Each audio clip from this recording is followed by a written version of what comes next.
In the subway, my son-in-law and daughter pushed me onto the tracks, right in front of the train. I lay between the tracks, hearing the subway train roar at 50 miles per hour, while they stood and smiled, waiting for my demise. The betrayal by my loved ones tore my heart apart, but when the train passed, I calmly got up, dusted off my clothes, and whispered 4 words that turned their lives into an eternal nightmare. Before we continue, please subscribe to the channel and write in the comments what time it is where you are now. The elevator doors slid open on the 12th floor, and I heard voices before I saw anyone. The insurance meeting had wrapped up faster than expected. Carmichael signed without the usual haggling, so I'd returned to the office 90 minutes early on that Tuesday afternoon in January. My good mood dissolved the moment I recognized my son-in-law's voice, drifting from the half-open conference room door. "How much longer do we wait? He's 62. This could drag on another decade." I stopped mid-stride. The leather portfolio under my arm suddenly felt heavy. He built this place. You know he'll never voluntarily step aside. That was Catherine, my daughter. Her voice carried that clipped impatience she'd inherited from her mother. I stepped back into the elevator alcove, hidden from view but close enough to hear Wesley's response. "Then we need to accelerate the timeline. There are legal options." The conference room door swung partially closed, muffling the rest. I caught fragments.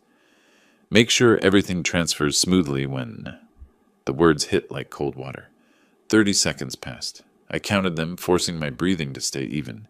Then I walked toward the conference room with deliberate footsteps, leather soles announcing my presence against the polished floor. When I entered, Wesley and Catherine jerked their heads toward me. Wesley's hand moved quickly, sliding a stack of legal documents into a folder. "Working late? I thought you'd both left for the day." I kept my voice casual, conversational. Wesley recovered smoothly. "Just reviewing Q4 projections, some concerning trends. Anything requiring my immediate attention?" "Nothing urgent. We'll discuss at Thursday's meeting." I nodded, noting how Catherine wouldn't meet my eyes. The manila folder sat between them like evidence at a crime scene. Whatever I'd interrupted, they both knew I'd heard something, and we all pretended otherwise. 2 hours later, I sat across from Wesley in the executive dining room on the 15th floor. The January sun slanted through floor-to-ceiling windows, harsh and cold. Catherine had joined us, picking at her salad, while Wesley launched into what he probably thought was a careful pitch. "The industry's changing fast. Younger leadership brings fresh perspective." I cut my steak methodically, keeping my hands steady. "I've adapted to every change in 30 years. What makes this different? No offense, but traditional methods don't work anymore. You're—" He paused, searching for diplomatic phrasing. "Old? You can say it. Established? Set in your ways. The company needs room to evolve." I placed my fork down deliberately, the small clink against china marking a shift in the conversation. "My will is clear. After I'm gone, everything passes to Catherine, managed by you. Until then, I run this company." Wesley leaned forward, invading the space across the table. His voice dropped lower, harder. "That's not good enough. We need control now." "Need or want?" His jaw clenched. The careful mask he'd been wearing cracked slightly. "You're making a mistake. Holding on too tight breaks things." I maintained steady eye contact. "Are you threatening me, Wesley?" Before he could answer, Catherine spoke up. "Dad, you're being unreasonable. We're family. Why can't you trust us?" Something twisted in my chest, but I kept my voice level. "Trust is earned through actions, not demanded through blood." "You've never believed in me." Her fingers twisted her wedding ring round and round. "Never thought I was capable." "I gave you a position. You chose to use it against me." She stood abruptly, her chair scraping backward. Wesley rose with her, towering over me for a moment in what I recognized as a calculated power display. "Wesley's right," Catherine said, her voice tight. "You'll regret pushing us away." They gathered their things, Wesley slapping his folder against the table with more force than necessary, and left. Catherine hesitated at the door, glancing back once. Whatever guilt flickered across her face vanished quickly when Wesley called her name from the hallway. I sat alone at the table. My coffee had gone cold. Through the windows the city sprawled beneath us, indifferent to the small drama playing out on the 15th floor. An ambulance siren wailed somewhere far below, fading into the general noise. 30 years building something real, and they wanted it handed over like car keys. Back in my office, I locked the door, something I rarely did. The click of the deadbolt felt significant, permanent. I pulled open the bottom drawer of my desk, the one that required a key I kept on a chain. Inside were corporate financial records, expense reports, vendor contracts. I spread the latest expense reports across the mahogany surface. My finger traced a line of transactions marked with Wesley's approval signature. Med Supply Solutions. Amounts ranging from $3,000 to $8,000, recurring monthly. I pulled out my vendor contracts, flipping through until I found the medical equipment suppliers we'd used for years. Med Supply Solutions wasn't listed. The numbers didn't align with any contract I'd authorized. Small enough amounts to slip past cursory review, large enough to add up over time. I sat back in my chair, the leather creaking. That conversation I'd overheard wasn't casual complaining. It was scheming. Accelerate the timeline. Legal options. What exactly had they been planning before I interrupted? I thought I knew my daughter. I thought I'd trained Wesley well, brought him into the business, given him opportunities. I'd been wrong about both of them. My hand rested on a folder embossed with the Ellis Healthcare Group logo, my creation built from nothing over 3 decades. The winter light was fading now, casting long shadows across the office. I looked at the framed photographs on my wall. Ribbon-cutting ceremonies, community awards, medical conferences. Wesley had waved dismissively at those photos during a meeting last month. At the time, I thought he was just being careless. Now I understood it was contempt.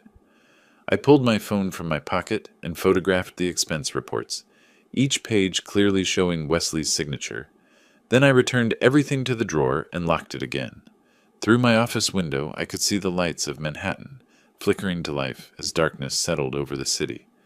Somewhere in this building, Wesley and Catherine were probably celebrating what they thought was my weakness, my sentimentality, my unwillingness to see what they were really doing.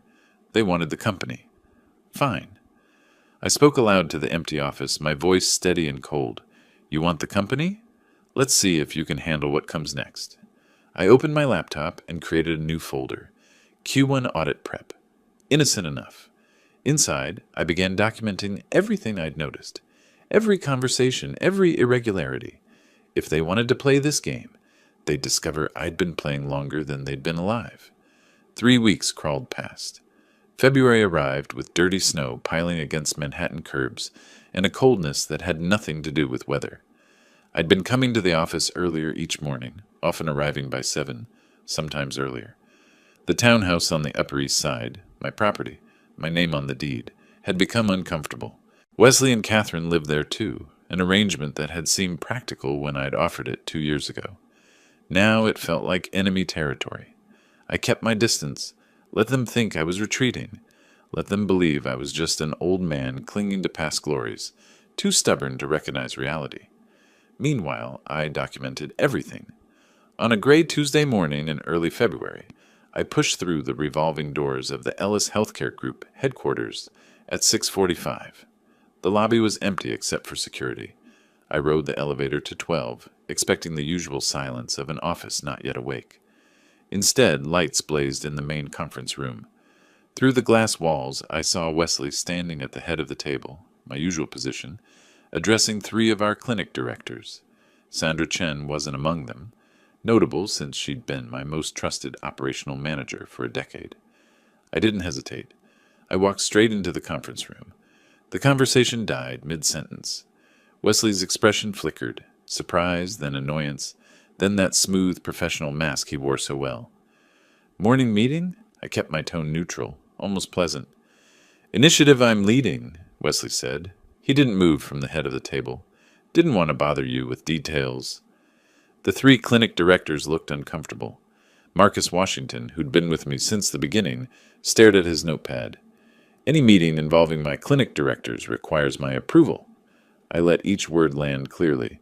We're just discussing operational improvements, nothing that affects strategy. I turned to the directors. I'll expect full notes on my desk within the hour. They nodded, avoiding Wesley's glare. I left without another word, but I'd made my point. Whatever Wesley had told them about upcoming organizational changes, and new reporting structure, they now understood I wasn't going anywhere. That evening, I returned to the townhouse later than usual. Catherine's coat hung in the hallway, but when I called out, she didn't answer. I found a note on the kitchen counter in her handwriting. Working late, don't wait up. She was home. I'd seen her silhouette pass across the upstairs hallway window. I climbed the stairs to my private study, the room I'd used for decades, filled with medical journals and family photographs from better times. The door was open. Wesley sat at my desk, papers spread across the surface, using my space without permission. "That's my desk, Wesley." He didn't look up immediately, making me wait. When he finally raised his eyes, there was no apology in them. "Just needed space to work. Thought you'd be at the office longer." "This is my home. My private office. Technically, it's the family home." He gestured vaguely at the walls. "We all live here." I felt my jaw tighten. "My name on the deed says otherwise." He gathered his papers slowly, deliberately taking his time. As he passed me in the doorway, he paused. "You should really think about what we discussed. This doesn't have to be difficult." I didn't respond. After he left, I looked at my desk. He'd rearranged items, small changes but noticeable, territorial marking like an animal claiming space. I began arriving at the office before Wesley every morning after that, started locking files in my personal safe, documents he'd previously been able to access, changed passwords on company systems, small defensive moves that added up to a fortress. Mid-February, I stayed late reviewing monthly financial reports. The office was silent except for the hum of heating vents and distant traffic. I pulled up the expense tracking system, sorting by approver. There it was again, Med Supply Solutions. Another payment, this time $7,800. I cross-referenced procurement contracts. Nothing. No authorized agreement, no competitive bid, no signed terms. But Wesley's digital signature appeared on every approval. I photographed each screen with my phone, making sure the dates and amounts were clearly visible. Then I pulled vendor registration documents. Med Supply Solutions had been added to our approved vendor list 8 months ago. The authorization, Wesley Chambers, Chief Operating Officer. I leaned back in my chair, staring at the ceiling. Small amounts designed to slip past audits. Recurring charges that looked legitimate on surface review. But when you added them up over 8 months, they totaled nearly $50,000 paid to a company that didn't match any service we'd actually received. Whatever Wesley was planning, he needed money, and he was stealing it from the company he wanted to inherit. 2 days later, I received a call from Gerald Thompson, our largest insurance partner. We'd worked together for 15 years, built a strong relationship through consistent performance and mutual respect. "Lemuel, good to hear your voice. I wanted to follow up on our conversation last week." I frowned. "We didn't speak last week, Gerald." Pause. "Oh," Wesley said. "He mentioned you'd be stepping back soon. Wanted to make sure I understood the transition plan." My hand tightened on the phone. "There are no transitions planned." Wesley spoke without authority. "That's awkward." He seemed quite certain about the timeline. "I'll address this internally. Our partnership remains unchanged." After we hung up, I sat staring at my office wall. Wesley wasn't just undermining me privately anymore. He was actively telling our partners I was leaving, creating the narrative before reality had a chance to interfere. I found him in his office an hour later. He was on his cell phone, laughing at something the person on the other end said. When he saw me in the doorway, his expression shifted to professional neutrality. "I'll call you back," he said into the phone. Then to me, "Something wrong?" "You told Thompson I'm retiring." "I'm not." He shrugged, entirely unrepentant. "I said transitions eventually happen." He asked about succession planning. I answered honestly. "Honestly, you implied it's imminent. You can't run this forever, Lemuel. Stakeholders need assurance there's a plan. The plan is you inherit when I die, not before. Stop creating confusion. Maybe you should consider making it sooner rather than later." His voice had that edge now, the smooth veneer cracking. "For everyone's sake." I left before saying something I'd regret. The office felt different now. Other employees had started noticing the tension. Conversations stopped when I entered rooms. The atmosphere had soured, poisoned by whatever narrative Wesley was spreading. Late February brought another confrontation. I'd been working until 9 most evenings, deliberately avoiding the townhouse. When I finally returned that Thursday night, Wesley was waiting in the living room. Not reading, not watching television, just sitting in the armchair by the window, clearly waiting for me. "We need to talk about your role in the company." I hung my coat slowly, buying time to control my response. "I'm not interested in this conversation again." "You're becoming a burden." He stood, blocking my path to the stairs. "Operations are suffering because you won't delegate." Delegate or surrender? Call it what you want. Maybe it's time to rest. Enjoy retirement. Travel. Whatever people do when they stop working. I met his eyes directly. "That sounds less like advice and more like a push. Take it however you want." His voice dropped lower, almost threatening. "Things are going to change, one way or another." Catherine appeared in the hallway then, drawn by our raised voices. She stood beside Wesley, not between us. Her silence spoke volumes.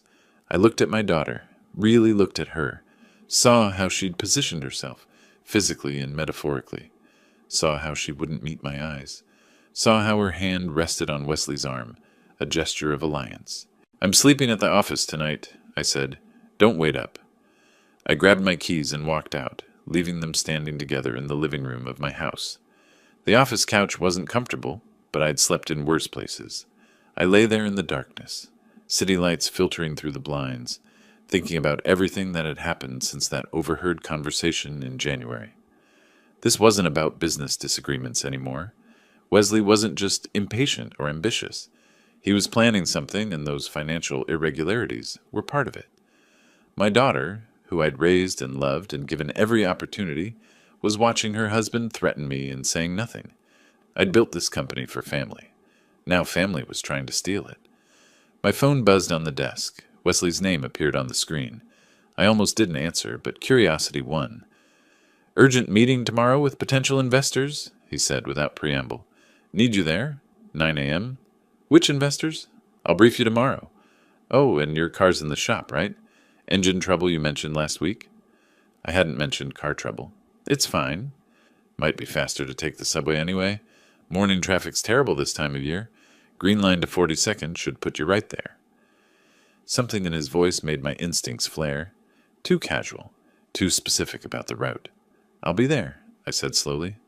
"Great. See you tomorrow." The call ended. I stared at my phone in the darkness, Wesley's words echoing. Why had he assumed my car was broken? Why suggest the subway so specifically? Whatever they were planning, I needed to be 3 steps ahead. But lying there on that uncomfortable couch, I couldn't shake the feeling that tomorrow morning, something was going to shift. Some line would be crossed, some point of no return reached. I was right to be suspicious. I just didn't know yet how right. I'd been living in the converted office space for a week when the call came. 8:45 on a Wednesday morning in early March, and I was surrounded by financial documents spread across a folding table that served as both desk and dining surface. The apartment was temporary, impersonal, just a place to sleep while I figured out my next move away from the townhouse that no longer felt like home. Wesley's name flashed on my phone screen. I almost didn't answer. "We have a serious problem." His voice carried manufactured urgency. "United Healthcare is pulling out." I set down my coffee carefully. "What?" "We just renewed that contract in January. Their risk assessment team found issues. They're at the office now, demanding to speak with you personally." "What kind of issues?" "Compliance concerns, operational questions. I don't have details. They want the owner. Nobody else will do." He paused. "Will you come or not?" Every instinct told me this was wrong, but the scenario was plausible enough to investigate. United Healthcare represented 30% of our revenue. If they were genuinely threatening to terminate, "I'll drive. Be there in 20 minutes. You haven't checked traffic. FDR's completely blocked. Overturned semi near 96th Street. I pulled up the traffic app on my phone. He was right. A solid red line stretched along the highway. How do you know that? "I just tried leaving for a meeting. Turn back. It's a nightmare. We'll never make it by car. Alternative routes? Will take 40 minutes minimum. We don't have 40 minutes. Take the subway. Lexington line goes straight to the office." The logic was sound. I hated being maneuvered, but time mattered if this crisis was real. "Where should we meet?" "Lexington Avenue, 63rd Street Station. I'll be there in 10 minutes. I grabbed my jacket and left, locking the door twice out of habit. The walk to the subway took 5 minutes. Wesley was already waiting at the top of the stairs, hands buried in his coat pockets, shifting his weight foot to foot. "Beautiful morning for March," he said as I approached. "Almost feels like spring." I didn't respond to the small talk. We descended into the station together, swiped our Metro cards, and moved toward the downtown platform. Mid-morning meant fewer people than rush hour, maybe 8 passengers scattered along the platform's length. Wesley kept up a stream of conversation about investor concerns and contract terms, but I was watching his face more than listening to his words. He was blinking too much.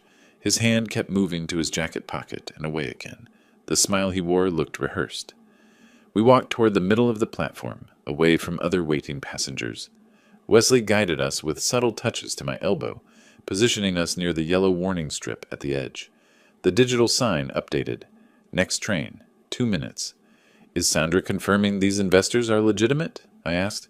"Of course. She's with them now. They brought documentation." "What are their names? I want to know who I'm meeting." He paused just for a heartbeat. Henderson and, I think, Martinez. Sandra has the details." "You didn't get their names?" "It happened fast. She's handling protocol." A distant rumble echoed from the tunnel. I looked down the dark throat of the subway, seeing the first glow of approaching headlights. Wesley went quiet, checking his phone again. When I glanced at him, his expression had changed subtly, less animated, more focused. The platform began to vibrate. Wind pushed through the tunnel ahead of the train, stirring trash and debris across the concrete. Other passengers instinctively stepped back from the edge. Wesley stepped closer, positioning himself slightly behind and to my right. "Where exactly in the building are they waiting?" I asked, turning slightly toward him. "Conference room B. The large one." "We don't have a conference room B." He caught himself. "Sorry, the large conference room." "You know which one." The train's headlight brightened, the roar growing louder. I turned to face Wesley directly, and what I saw in his expression stopped my breath. No warmth, no concern, just cold calculation like he was solving an equation. "What's really happening here?"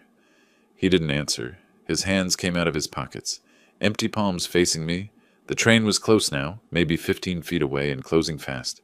Time seemed to stretch and compress simultaneously. I saw everything with perfect clarity. Wesley's weight shifting onto his front foot, his arms beginning to extend, the determination in his eyes. Then his palms struck my back between my shoulder blades. Hard, violent, full body weight behind the shove. I pitched forward, arms windmilling uselessly for balance. The platform edge disappeared beneath my feet. 4 feet of empty air, then the trackbed rushing up to meet me. My knees hit first, pain registering but feeling distant. Then my hands slammed into gravel and concrete. The train's horn blared, deafening. Its headlight filled my vision blindingly bright. Through the glare, I could see the engineer's face in the window, frozen in horror. No time to climb. No time to roll aside. The third rail glinted to my left. Instant death, if touched. Pure instinct took over. I dropped completely flat between the 2 running rails, pressing my face into the gravel. Arms pinned tight to my sides. Legs straight. Every muscle locked, rigid. I sucked in one last breath and held it. The train's front passed over me, inches from my back. Then darkness. Complete, absolute darkness, filled with mechanical roar so loud it erased thought. Each car passing marked a rhythm. Thud, thud, thud, thud. 8 cars, though I didn't count consciously. Just survival. Just the endless mental loop. Don't move, don't move, don't move. Dust and debris pelted my face and body. Oil dripped onto my back. The vibration was so intense my internal organs felt shaken loose. Metal screamed against metal as the train's emergency brakes engaged, the smell of burning brake pads choking the air. Each second felt like hours. Under all that weight and noise and darkness, I thought, this is how I die. Crushed, because of money, because of greed. But I wasn't dying, not yet. The train was slowing, the rhythm changing, the roar decreasing.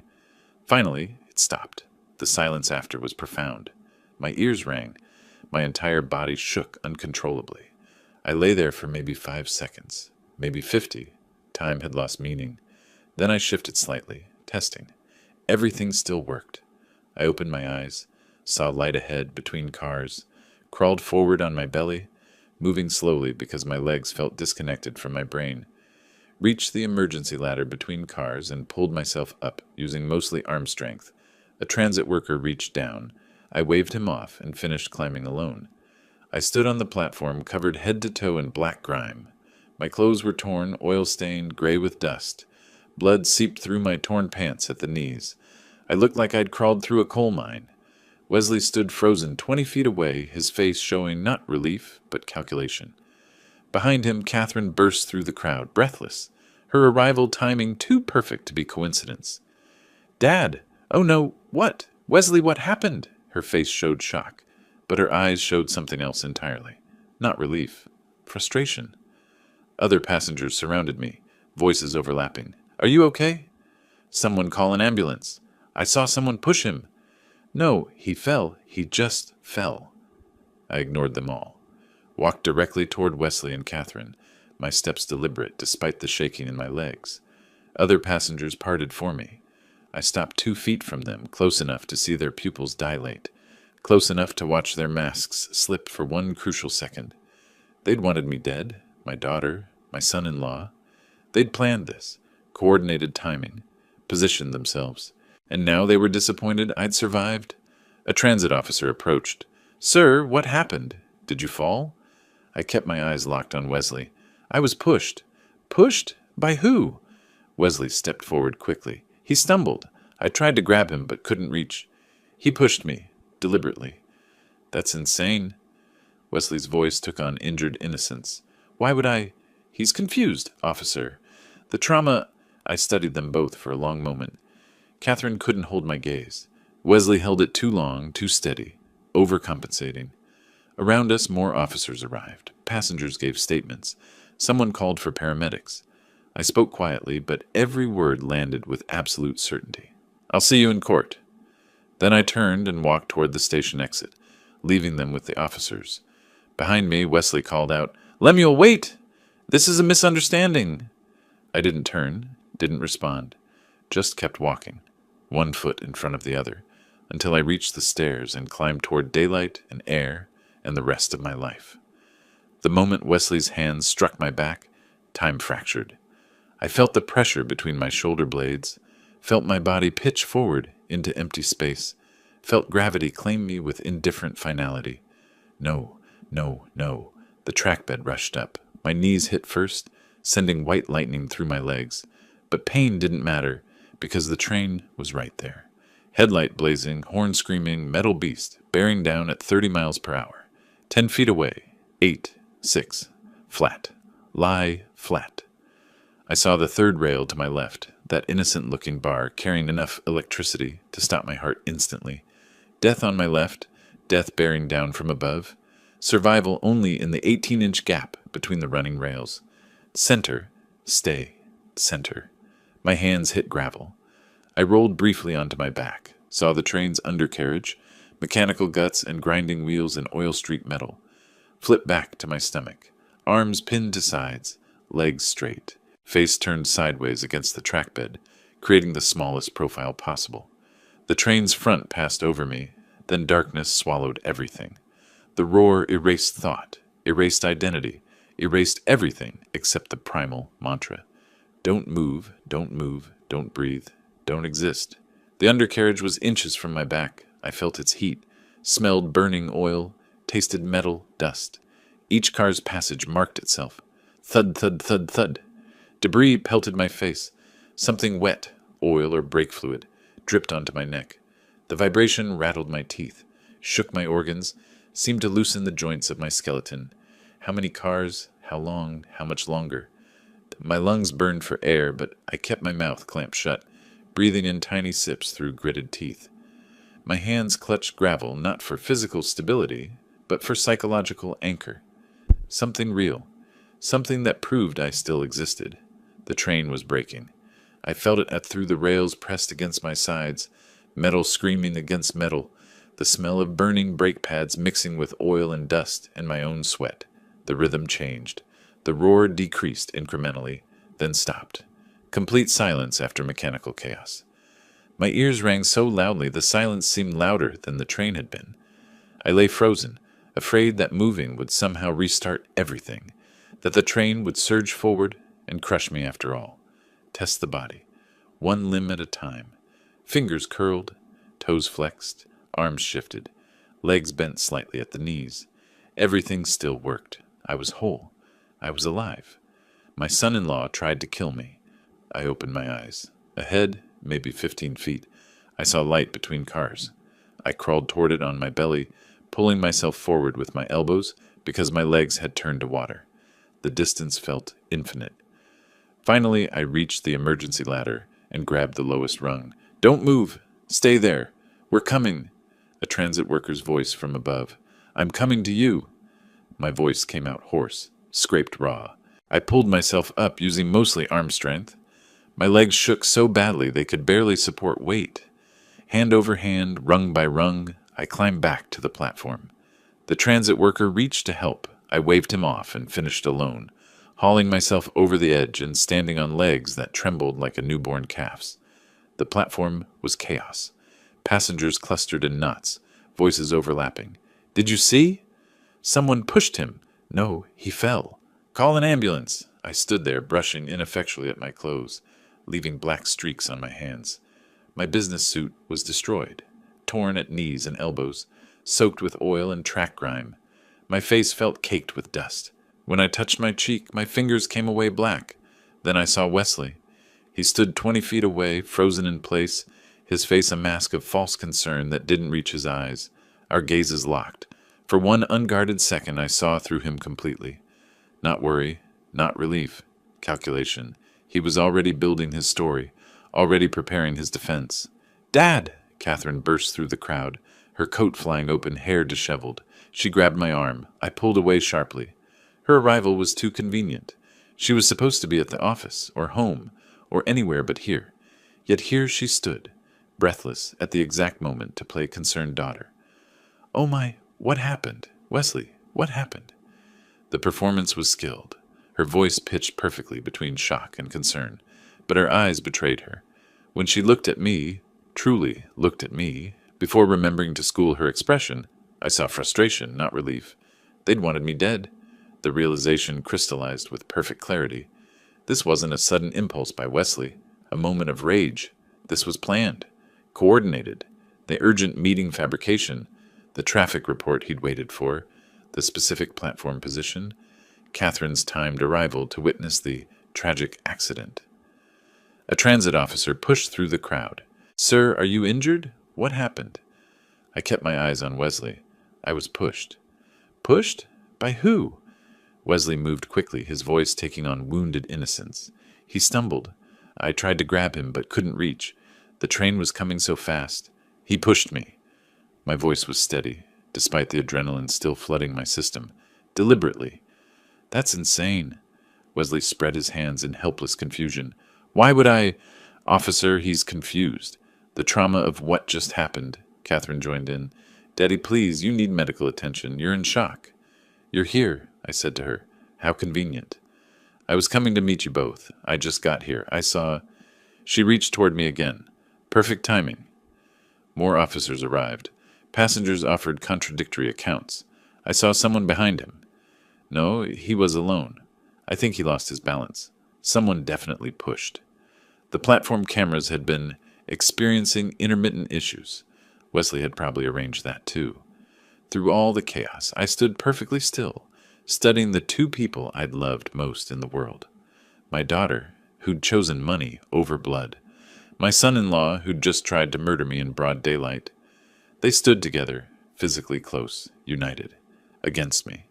The transformation that had been building since January reached completion in that moment. Not father, not boss, not victim.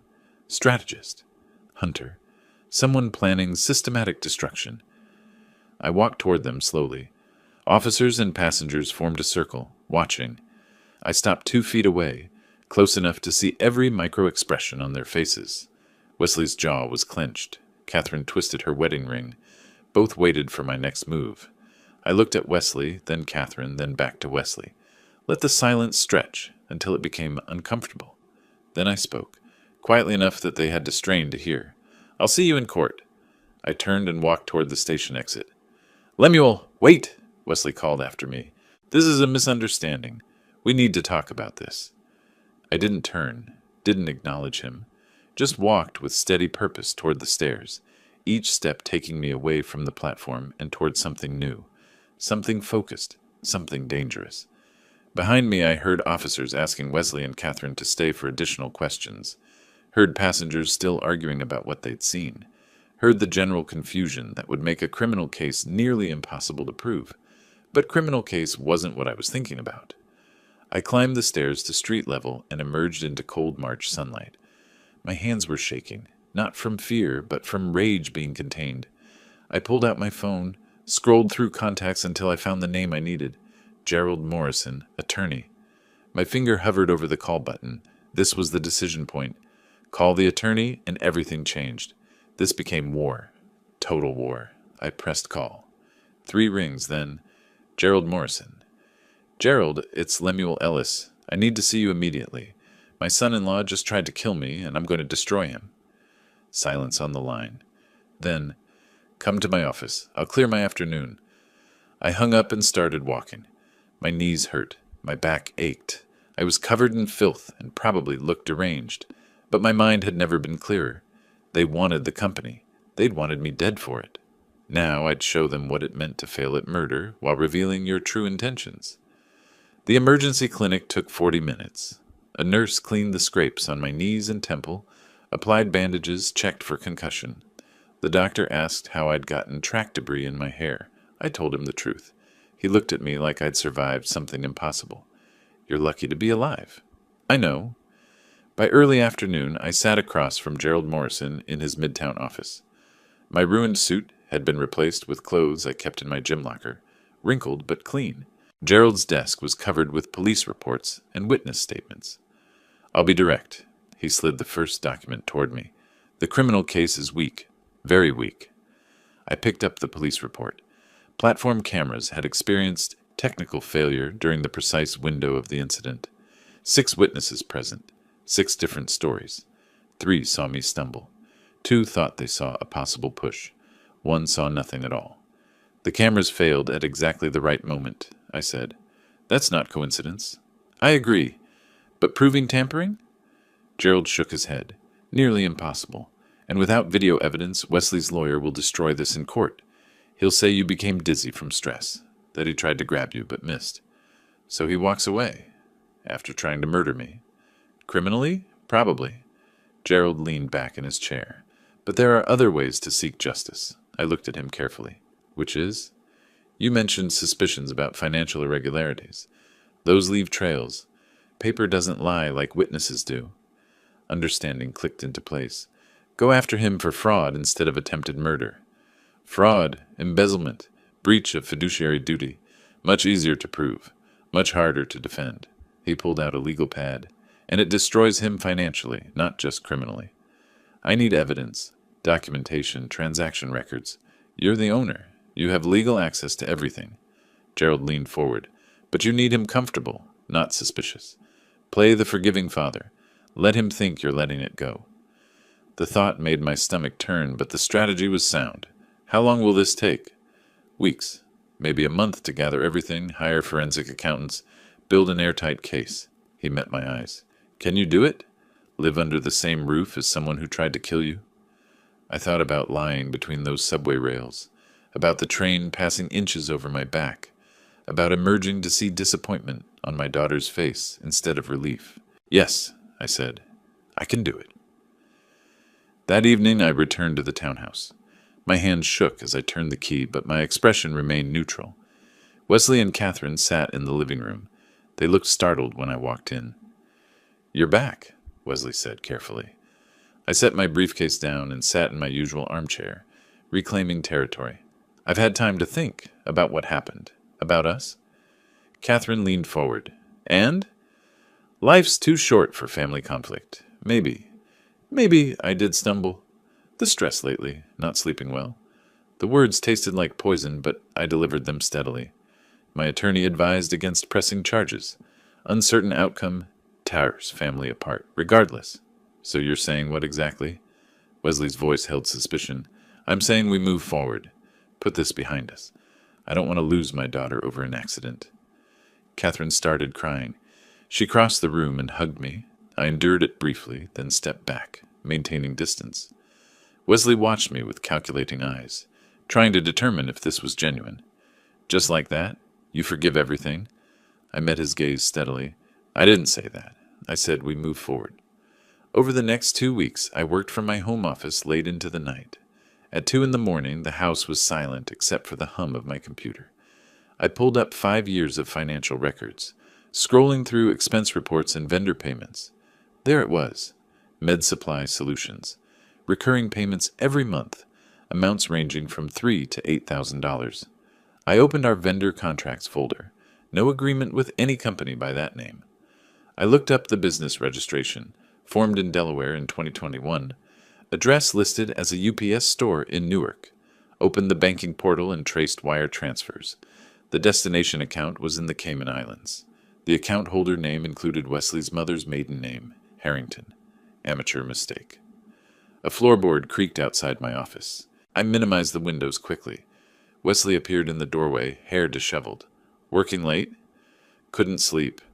I gestured at the screen, displaying harmless quarterly reports. Going over numbers. Why now? You never cared about details before. Nearly dying changes perspective. Makes you want things organized. He stepped into the room, eyes scanning my desk. You're looking for something. Should I be?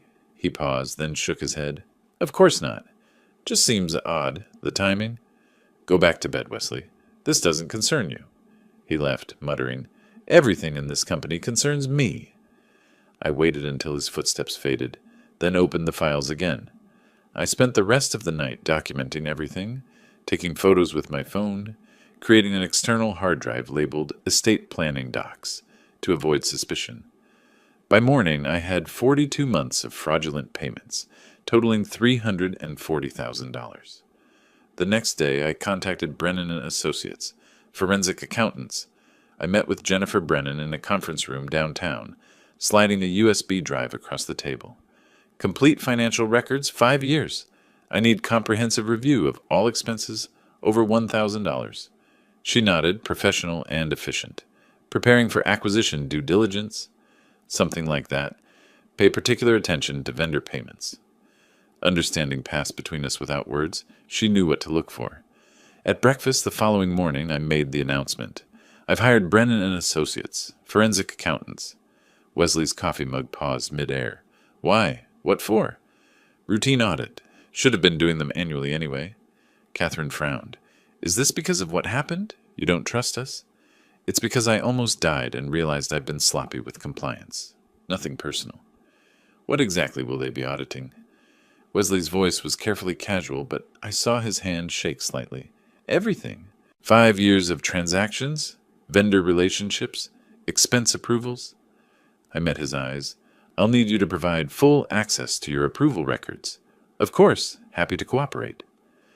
3 weeks later, late April sliding into May, I sat alone in my car near the office.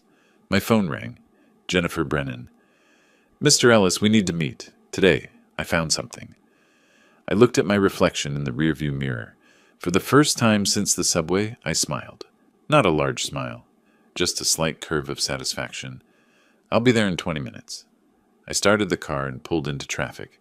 The evidence I needed was ready. Phase 1 was complete. The conference room on the 12th floor felt different now. This was where I'd overheard Wesley and Catherine scheming back in January, where everything had started. 4 months later, I sat at the head of the table in the same room, about to end everything they'd planned for. 9 o'clock Tuesday morning, early May, bright sunlight through the windows. Sandra Chen sat to my right. She'd been briefed. Robert Park and Margaret Foster flanked the opposite side, both understanding what was coming. Wesley and Catherine sat across from me, still believing this was a routine quarterly board review. I distributed bound documents to each person. The cover page read, Confidential Restructuring Proposal. Wesley's expression shifted from boredom to sharp attention as he read the title. Beside him, Catherine flipped to the index, confusion spreading across her face. I've made decisions about the company's future structure. My voice was formal, cold. Business announcement, not family discussion. Let me finish before questions. Wesley started to interrupt. I held up one hand. He closed his mouth, jaw clenched. Effective immediately, I formed a new entity, Ellis Medical Solutions, LLC. 4 clinics will transfer to this new company: Upper East Side, Midtown, Financial District, and Brooklyn Heights. I turned to page 3. These locations represent approximately 65% of total revenue. I watched Wesley's face darken as he processed the implications. Major insurance contracts will move to Ellis Medical Solutions. United Healthcare, Aetna, Blue Cross. Sandra Chen will serve as Chief Operating Officer of the new entity. Sandra nodded once, confirming. The original company, Ellis Healthcare Group, will retain 4 locations and existing vendor relationships. Wesley and Catherine, your positions remain with Ellis Healthcare Group. Wesley stood so fast his chair tipped backward, clattering against the floor. You can't do this. This is sabotage. Illegal asset stripping. It's completely legal. Robert Park slid a document across the table. Legal opinion attached. Mr. Ellis owns 100% of company equity. He has absolute right to restructure. I'll sue. Injunction against asset transfer. Emergency board vote. Margaret Foster interrupted calmly. The board is advisory only. No voting power. This restructuring is entirely within ownership rights. Wesley's face flushed, dark red. He leaned over the table, jabbing his finger at the documents. That company was promised to us. Your will governs inheritance after death. I'm alive. I remained seated, hands flat on the table. I can restructure as I wish. Catherine started crying. She reached across the table, trying to grasp my hand. I pulled back, maintaining physical distance. Daddy, please, don't do this to us. We're family. Family tried to kill me, remember? That was an accident. You said you forgave us.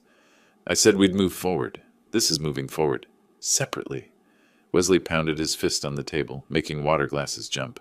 There's nothing left. Those clinics barely break even. Then you'll need to manage efficiently. I checked my watch. Dismissive. Good practice. How are we supposed to survive on that? Catherine's voice rose, tears streaming. I met her eyes directly. The same way I survived lying between subway rails. Figure it out. Wesley grabbed the documents and stormed out, Catherine following. The door slammed hard enough to rattle the frame. Sandra exhaled slowly. That took courage. It took math. Numbers don't lie about who's been stealing. I gathered my materials. We'll finalize transfer logistics this afternoon. I want everything operational within 2 weeks. That evening, I returned to the townhouse for the last time as a resident. I moved through rooms methodically, packing only what belonged solely to me. Clothes from my closet, leaving Catherine's things untouched. Documents from the safe. Photos of young Catherine before Wesley, leaving wedding pictures where they hung. Wesley found me in the master bedroom, suitcase open on the bed. You're kicking us out? Your own daughter? I folded a shirt precisely. My house. My decision. 30 days is legally required notice. I handed him an envelope. He ripped it open, read the eviction notice. Where are we supposed to go? Not my concern. Find an apartment. Use your salary from Ellis Healthcare Group. What salary? Without those contracts, there's no revenue for payroll. I placed the eviction notice on the dresser. Then cut expenses. Prioritize. Basic management. Catherine appeared in the doorway. I can't believe you're doing this. I didn't look up from packing. I can't believe you stood on that platform and smiled while I almost died. She had no response to that. They both watched as I carried boxes downstairs and loaded them into my car trunk. I took my house keys off the keyring and placed them on the kitchen counter. Wesley blocked the doorway briefly. I walked past without breaking stride. The apartment in Murray Hill was sparse. 3 flights up, 1 bedroom. Unfurnished except for a single chair I'd bought that morning. I carried boxes up the stairs alone, setting them in neat rows along the wall. I opened the blinds. Different view than the townhouse. No garden, no privacy, but unobstructed. Honest. I sat in the chair eating takeout dinner while my phone buzzed repeatedly with calls and texts from Wesley. I ignored them all. The apartment echoed when I walked. Empty space felt cleaner than filled rooms contaminated by betrayal. 10 days passed. The new company operated smoothly. Sandra ran daily operations while I focused on strategic planning. The old company struggled, exactly as intended. Wesley made desperate calls to vendors, trying to negotiate better terms with no leverage. Catherine worked late trying to balance budgets that wouldn't balance. I was in my new office reviewing financial projections with Sandra when my assistant knocked. "Mr. Ellis, there's a process server here. Legal documents for you." The envelope was thick. I opened it, standing in the doorway.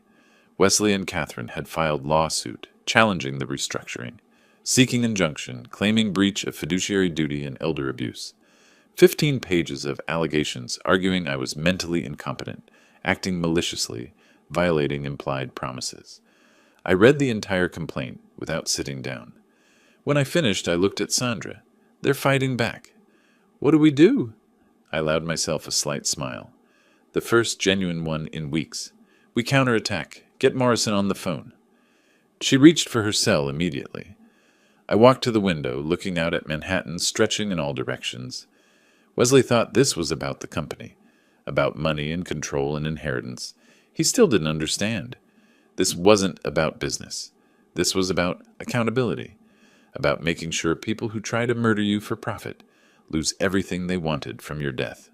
The lawsuit was expected, even welcome. It opened the door for discovery, for depositions, for putting everything on public record. They'd filed first, thinking aggression would intimidate me. They'd just made a serious mistake. Morrison's voice came through the speakerphone. "I heard. They're going nuclear." "Good," I said. "That makes phase 2 easier. Time to show them what we found in the audit." Morrison spread the lawsuit across his conference table. 47 pages of accusations, each more absurd than the last. I sat across from him reading sections, occasionally shaking my head. "They're claiming you made oral promises to transfer the business." Morrison highlighted a passage with yellow marker. "Can they prove it?" "No, because I never promised immediate transfer, only inheritance after death." "The competency angle is more concerning." He flipped to page 32. "They're requesting court-ordered psychological evaluation, citing erratic behavior post-trauma." I looked up sharply. "Based on what?" "The subway incident. Your document gathering afterward, which they're calling paranoid. The restructuring, which they're calling impulsive revenge." He met my eyes. "It's desperate tactics, but a judge might grant evaluation just to be thorough. I'll take their tests, pass everyone. That's the plan. But it means weeks of appointments, multiple doctors, legal costs mounting while we wait for results." He pulled out a calculator. "Volkman and Associates bills aggressively. Figure $40,000 monthly just defending against their motions." The number didn't shock me. I'd expected financial warfare. "Bill me. I'm not settling." "Emergency hearing in 1 week. They're requesting immediate injunction to halt all business operations pending trial." I leaned back in my chair. "They won't get it. I own the company. No shareholders to protect." "Agreed. But we have to show up, argue, respond to every motion they file. Each appearance costs $8,000 to $15,000. Morrison closed the document. "They're counting on financial pressure forcing negotiation." "Let them count." The following week brought the first court appearance. I sat at one table, Wesley and Catherine at another 20 feet away. We didn't speak, didn't acknowledge each other beyond cold assessment when the judge entered. Wesley's attorney argued I was destroying company value through malicious restructuring. Morrison countered that ownership rights were absolute. No shareholders existed to harm. The judge reviewed documents for 20 minutes, then struck his gavel. Motion for injunction denied. Plaintiff has not demonstrated likelihood of success on merits. Next hearing, July 8th. Small victory, but victories cost money. That hearing alone, $12,000 in legal fees. The court did grant one request, comprehensive psychological evaluation, 3 appointments scheduled over 2 weeks, cognitive testing, psychiatric interview, neurological examination, Dr. Patricia Hoffman's office, first appointment. I sat at a computer clicking through pattern recognition puzzles, reciting number sequences backward, solving logic problems. The tests were straightforward, almost insultingly simple. "Excellent cognitive function," Dr. Hoffman noted. "No signs of impairment." The psychiatric evaluation proved equally pointless. Dr. Ramirez asked about the subway incident, about my business decisions, about family relationships. How did nearly dying affect your mental state? It clarified my priorities, showed me who I could trust. Some might interpret your business decisions as retaliatory. Some might interpret attempted murder as motive to protect assets from criminals. He made notes without expression. Your cognitive function appears excellent. I see no signs of diminished capacity. The neurological examination completed the trilogy. Brain scans, reflex tests, coordination assessments, all normal. The court-appointed evaluators report no evidence of psychological impairment or diminished decision-making capacity. Meanwhile, Wesley was destroying what remained of the old company. Desperate to cut costs, he fired 40% of staff. Clinic hallways echoed emptily. Patient care quality plummeted. Local healthcare newsletters began running stories about the crisis. He also tried recruiting employees from Ellis Medical Solutions. Sandra Chen received his call and told him exactly where to go. Others remained loyal as well. Wesley's reputation preceded him now. Nobody wanted to work for someone under federal investigation.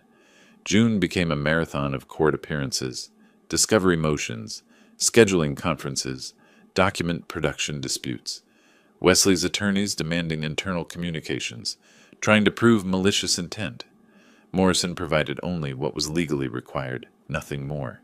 Each hearing meant another day in court, another legal bill. By month's end, I'd spent $87,000 defending against meritless claims. Late June evening, I sat alone in my office reviewing the mounting costs. Discovery requests piled on my desk, Wesley demanding hundreds of documents, each requiring attorney review time. More fees, more delays. Sandra knocked on my door. You look exhausted. When did you last take a day off?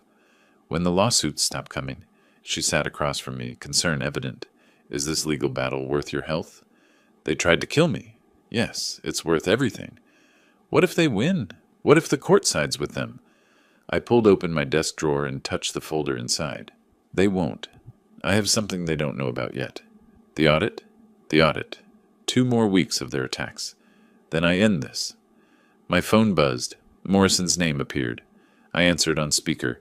3 new motions filed today. We need to discuss response strategy. Sandra stood to leave. I gestured for her to stay and pulled out my calendar. The first week of July was marked for strategy meeting. The same week the final audit report was due. Schedule it, I told Morrison, and make sure Jennifer Brennan can attend. It's time to deploy Phase 2. I hung up and looked at the folder on my desk. Inside was the preliminary audit summary. $340,000 in documented theft, shell companies, offshore transfers, Wesley's signature on every fraudulent transaction. Let them file motions. Let them attack my competency. Let them drain resources they didn't have. The counterpunch was coming. The first week of July arrived. I sat in Morrison's office for our strategy session, reviewing the status of various motions. His assistant knocked and entered carrying a thick package. The forensic audit final report just arrived by courier. I took the bound document. The cover page read, Confidential Forensic Audit, Ellis Healthcare Group, Evidence of Systematic Fraud. I opened to the executive summary. Jennifer Brennan's work was meticulous. 347 pages of evidence. Bank statements, wire transfers, email communications, shell company formation documents showing Wesley as beneficial owner, timeline spanning 38 months, total documented theft, $350 to $680, every fraudulent transaction traced and verified, every approval bearing Wesley's digital signature, every wire transfer ending in his offshore account. I looked at Morrison. How fast can we get this filed? He leaned forward, energized. Court, 24 hours, SEC and IRS. I can have it on their desks by tomorrow afternoon. I closed the report with decisive finality. Do it. All of them. Simultaneously. Morrison smiled.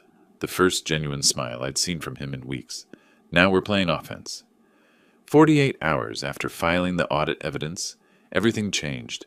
Morrison submitted the report as an exhibit in the civil lawsuit, immediately becoming public record. Simultaneously, copies went to the SEC Division of Enforcement and IRS Criminal Investigation Division. The evidence package was comprehensive. 347 pages of financial records, bank statements, wire transfer documentation. Shell company formation documents showing Wesley as beneficial owner. Email communications between Wesley and fictitious vendors sent by Wesley to himself, creating paper trail for fake invoices. The pattern was clear. Wesley approved invoices from MedSupply Solutions for non-existent medical equipment. Funds wired to offshore accounts. Account holder traced to Wesley's family trust. Systematic theft over 38 months totaling over $340,000. Within 72 hours, both agencies opened formal investigations. Mid-July morning, I was reviewing quarterly projections when Sandra knocked urgently. "You need to see this." She handed me her tablet showing a breaking news alert.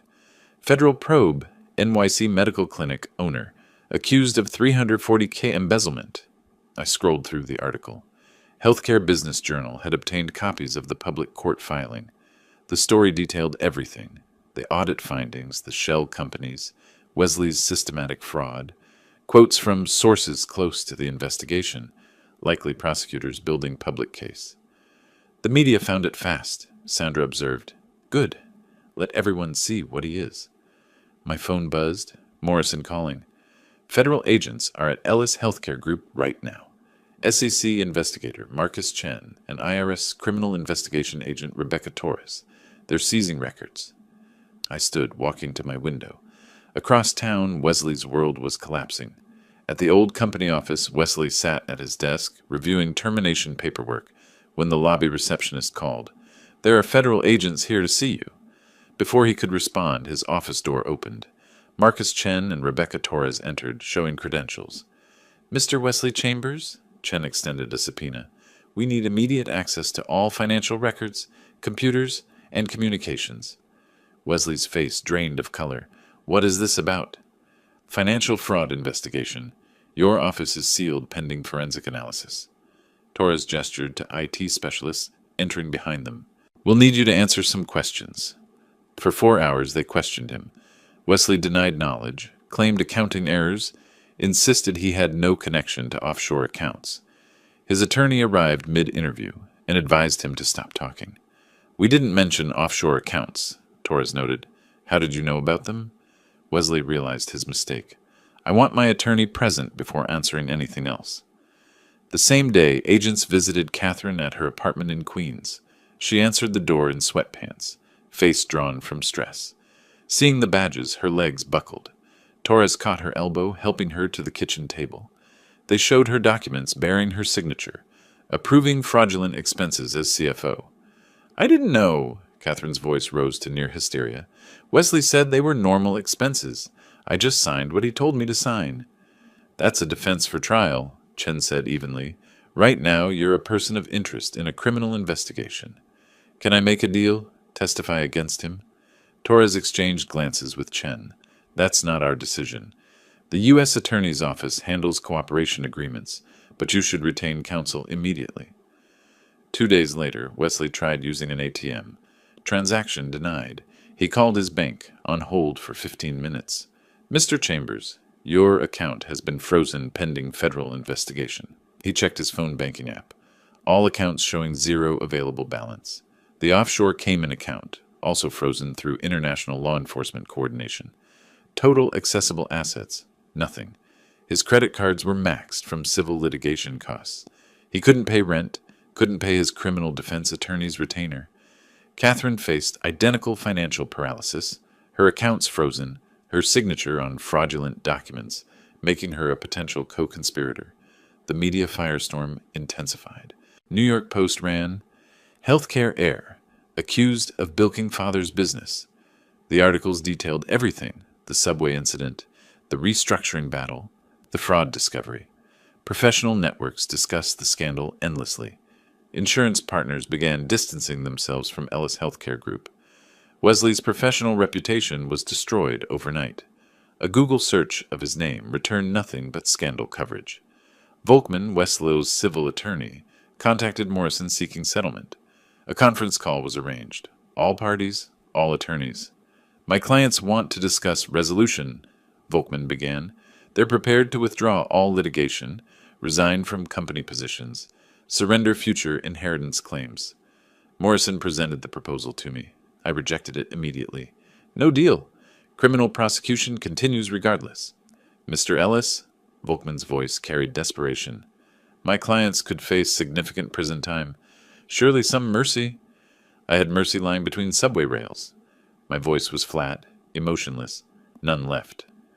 Wesley's voice came through the speaker. Lemuel, please. I made mistakes. But prison? For accounting errors? Accounting errors? You stole $340,000. You tried to kill me. Call it what it is. Catherine started crying audibly. Daddy, I'm sorry. I'm so sorry. Please help me. You stood on that platform. You smiled. No settlement. No mercy. We're done here. I disconnected. Morrison stayed on briefly to formalize the rejection, then hung up as well. They're panicking, he observed. They should be. What's the timeline on federal charges? Grand jury likely within 60 days. Prosecutors are moving fast. Your evidence made their case easy. He consulted his notes. Wire fraud, money laundering, tax evasion. Wesley's looking at 10 to 15 years, potentially. And Catherine? Depends if she cooperates. If she testifies against Wesley, she might get immunity. That's between her and prosecutors. Morrison studied me carefully. You're not troubled by the possibility of your daughter facing prison? She's an adult. She made choices. I met his gaze steadily. If she testifies truthfully, that's her decision. I won't interfere either way. That evening, my phone rang. Healthcare Business Journal reporter. Mr. Ellis, can you comment on the federal investigation of your son-in-law? I'm cooperating fully with authorities. The evidence speaks for itself. Some say this is revenge for a family dispute. This is about financial crimes. The audit uncovered systematic fraud. I reported it to appropriate authorities. No further comment. I hung up and ignored subsequent calls. Let the media draw their own conclusions from public records. Late July, I received a text from Morrison. U.S. Attorney's Office scheduled meeting tomorrow. They want to discuss your cooperation and timeline for charges. Wesley's attorney contacted them about plea negotiations. I typed back, I'll be there. No deals that include leniency. I put the phone down and looked at my calendar. A date in August was circled. Court decision on the restructuring case. Everything was converging. Criminal charges, civil case resolution, company implosion, all happening within weeks of each other. I stood and walked to the window. The city stretched out below, lights beginning to flicker on as darkness settled. Somewhere out there, Wesley and Catherine were watching their lives disintegrate. Bank accounts frozen, criminal charges imminent, professional reputations destroyed. They'd wanted to take my life and my company. Now they had nothing. And this was just the beginning. The end game was visible now, inevitable as sunrise. Everything I'd built over 30 years was being carefully dismantled and separated from the criminals who'd tried to steal it. The plan was executing perfectly. Early August morning, I sat in the courtroom waiting for Judge Whitmore to enter. Wesley and Catherine occupied the defense table 20 feet away. Wesley looked diminished. Weight loss, poor grooming, exhaustion etched into his face. Catherine sat at the far end of the table. Physical distance between them symbolic. She hadn't lived with him for 2 weeks. The bailiff called us to rise. Judge Whitmore entered, carrying a thick folder. We sat. She began distributing copies of her written opinion. 25 pages. This court has reviewed extensive evidence and legal arguments from both parties. Her voice carried through the silent room. Plaintiffs claimed defendant restructured company in breach of oral promises. Evidence supporting such promises, none. She continued methodically. Defendant possesses clear legal authority as sole owner to restructure business as he determines appropriate. Plaintiff's competency challenge. Medical evaluations show defendant functioning at superior cognitive levels. Wesley's shoulders sagged further with each sentence. This lawsuit appears motivated by anger over legitimate business decisions rather than genuine legal injury. All claims dismissed with prejudice. The gavel strike echoed sharply. Plaintiffs will reimburse defendants' legal costs, totaling $125,000. This matter is concluded. I gathered my documents methodically. No celebration, just completion. Morrison shook my hand briefly. Professional satisfaction. Wesley remained seated as the courtroom emptied, staring at the table. I walked out without looking back. 3 days later, Wesley received a call from the remaining Ellis Healthcare Group board members. Emergency meeting required. He arrived at the conference room to find 3 grim faces and a prepared resignation letter already on the table. "Wesley, the board unanimously agrees your resignation is necessary," Thompson said. "I haven't been charged with anything." Wesley's voice lacked conviction. "Investigation doesn't mean guilt. Your presence creates liability exposure. Insurance won't cover executives under federal investigation." The argument was brief. Wesley signed. Security escorted him out, his belongings in a cardboard box. Catherine resigned the same day via email, not even entering the building. Without leadership or viable contracts, Ellis Healthcare Group revenue collapsed. Couldn't make payroll for remaining 30 employees. Landlords demanded back rent. Medical supply vendors refused deliveries. Insurance partners canceled contracts citing quality concerns. The company attorney filed Chapter 7 bankruptcy, liquidation, not reorganization. Assets sold to pay creditors, equipment, furniture, patient records transferred to other providers. News coverage ran headlines about the shuttered business, the fraud scandal, the spectacular failure. Everything I'd built over 30 years, erased within months by Wesley's mismanagement and theft. But that had been the point, hadn't it? Separate what was valuable from what was infected. Ellis Medical Solutions thrived. The old shell collapsed under its own corruption. I listed the Upper East Side townhouse through a premier agency. Property valued at $4.2 million. Sold within 3 weeks to a hedge fund executive paying cash. Wesley and Catherine received their final notice. They'd been living there without paying rent, technically squatting. The last week of August, moving day arrived. I sent a representative. I didn't need to be there personally. Movers packed items I'd selected. Wesley and Catherine hastily loaded their belongings into a rented truck, while neighbors watched from windows. The social circle that once embraced them now witnessed their humiliation. They drove to Queens. 3rd floor walk-up, 850 square feet, industrial neighborhood. Monthly rent, $2,200. The contrast was staggering. From a $4 million townhouse to a cramped apartment with windows facing a brick wall. Their financial reality was brutal. Bank accounts remained frozen. Outstanding debts. $125,000 owed to me from the court judgment, $90,000 in legal fees to their own attorneys. No income, both unemployed and unemployable in healthcare. Credit cards maxed. Catherine found temp work, making $18 hourly. Wesley applied for positions, but background checks revealed the federal investigation.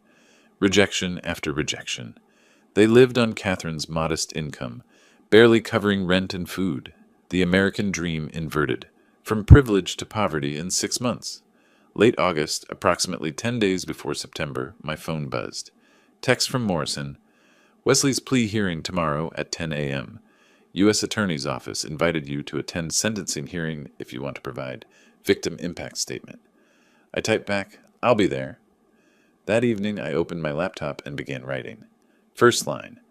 On March 12, 2025, my son-in-law pushed me onto subway tracks in an attempted murder motivated by greed.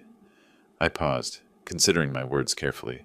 This was the final piece, the closing statement. Everything had led to this moment.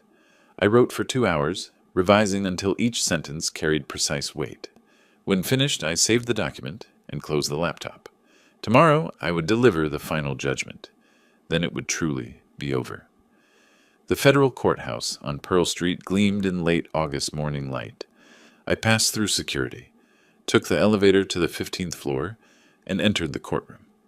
Wesley sat at the defense table with his criminal attorney, wearing an ill-fitting suit that hung on his gaunt frame. He'd aged a decade in 6 months. Catherine sat in the back row of the gallery, separate from her husband. She didn't look at him. He didn't look at her. Judge Harrison entered. We rose, then sat. The ritual formality of the justice system. "Mr. Wesley Chambers, you've entered into a plea agreement with the government. Is that correct?" "Yes, Your Honor." Wesley's voice barely carried. "How do you plead to the charge of wire fraud?" "Guilty, Your Honor." "And to money laundering?" "Guilty." The judge reviewed the pre-sentence report. Assistant U.S. Attorney Michelle Park presented the government's position, outlining Wesley's systematic theft over 3 years, the $340,000 stolen, the attempted murder when facing exposure. Wesley's attorney requested leniency, citing his client's acceptance of responsibility. Judge Harrison looked at me. Does the victim wish to make a statement? I stood and walked to the podium, placed my written statement down but didn't read from it. I'd memorized every word. Your Honor, on March 12th, Wesley pushed me onto subway tracks because I discovered his theft and refused to surrender my company. I survived by lying between the rails as the train passed overhead. My voice remained steady, clinical, no emotion, just facts. The physical trauma lasted weeks. The betrayal is permanent. He didn't just steal money, he stole from patients, employees, everyone who trusted him. Then he sued me, claiming I was mentally incompetent, trying to finish what the subway couldn't. I paused, meeting the judge's eyes. I asked the court, maximum sentence within guidelines. Make the price of greed clear. I returned to my seat. The courtroom was silent. Wesley stared at the table. Catherine cried quietly in the back row. Judge Harrison reviewed his notes and then looked at Wesley. Mr. Wesley, your crimes were calculated, systematic, and sustained over years. The attempted murder, while not charged here, demonstrates consciousness of guilt and moral bankruptcy. You betrayed family, employer, and patients who depended on quality health care. He paused, letting the words settle. Federal guidelines suggest 18 to 24 months. This court sentences you to 18 months federal incarceration, followed by 5 years supervised release. Additionally, full restitution of $340,000, plus court costs. You will surrender to Bureau of Prisons within 30 days. The gavel struck. Wesley stood shakily, his attorney guiding him out. He glanced at me as he passed. Eye contact held for 3 seconds. My expression remained impassive. He looked away first. A week later, Catherine had her own hearing. Because she'd cooperated fully and testified truthfully, she received probation. 3 years, 200 hours community service, joint restitution obligation. No prison, but a permanent criminal record. Her CFO credential worthless now. She worked retail at a Queens shopping center. Wesley entered federal prison camp in Pennsylvania, serving time separated from the wife who'd betrayed him to save herself. 3 days after Wesley's sentencing, I sat in my Ellis Medical Solutions corner office. The company was thriving, revenue exceeding the old company's peak, reputation fully restored. Sandra Chen was now partner with 25% equity. We'd built a talented team, Dr. Marcus Rivera as medical director, 5 new clinic managers, expansion plans in development. My phone rang. Caller ID, Catherine Ellis. I debated answering. Finally picked up. Said nothing, just listened. Dad, please don't hang up. Her voice was broken, desperate. I need to talk to you. I remained silent. Wesley's in prison. I'm on probation. We lost everything. I'm working retail, making minimum wage. I can't pay rent next month. Mom won't help. I have nobody else. She was crying now. I know I don't deserve anything from you, but I'm begging. Please, just enough to survive. I'm your daughter. I made terrible mistakes, but I'm still your daughter. The silence stretched. Finally I spoke. You stood on that platform. You watched him push me. You smiled. I was scared. He manipulated me. You're an adult. You made choices. Now live with them. So that's it? You're just abandoning me.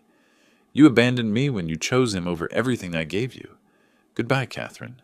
I hung up, blocked the number, returned to reviewing expansion plans. Sandra entered moments later with acquisition proposals. We discussed strategy, partnership dynamic, easy and professional.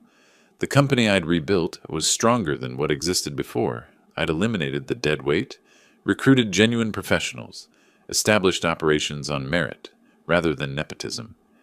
Evening came.